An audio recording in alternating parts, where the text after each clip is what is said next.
后来继续来看，民众党的党主席郭文泰为了要甲地方组织振兴社团，佮提出着新的主张。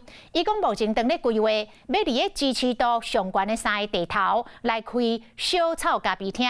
这3个地头是新北市的南口、台中的北屯、甲高雄的左营。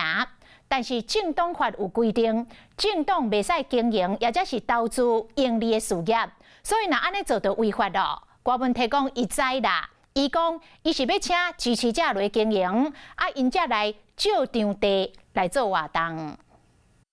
昨天有讲到这个不会再签6点协议。下晝7點20分，佫一擺來到立法院民眾黨團，民眾黨主席郭文泰無伫咧行假設國會風波，毋過除了國會是民眾黨即馬重點的布局之外，郭文泰嘛暗算深耕地方。我們第一個要先開3家咖啡館，小草咖啡館。小草咖啡店，然後它等於是一個大家支持者的聚落，是不是？對。真的賣咖啡嗎？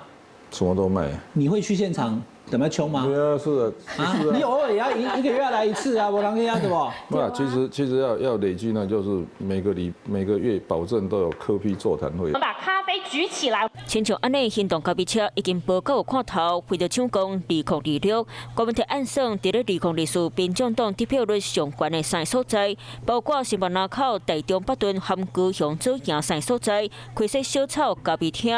因为这3个所在，民众党2024得到真济支持。 不过，即马政党法认定，政党袂当经营或者是投资事业，那做生意恐惊违反政党法。政党本来就不能有盈利事业啊，所以这一定是支持者自己去开啊。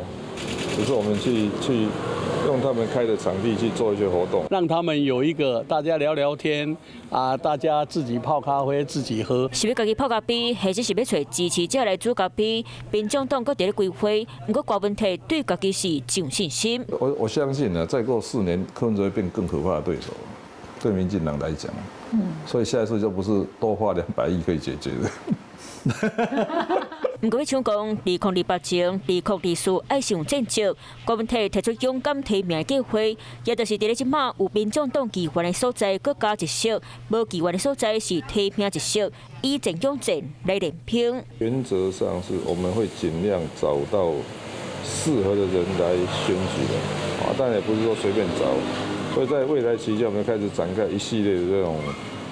也是类似这种海选的哈，就是说开始去征询了，找到适当的人。非地方组织到选战的布局，郭文泰选后是动作正多。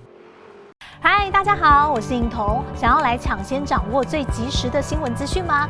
赶快订阅、按赞、开启小铃铛，锁定华视新闻的 YouTube 频道。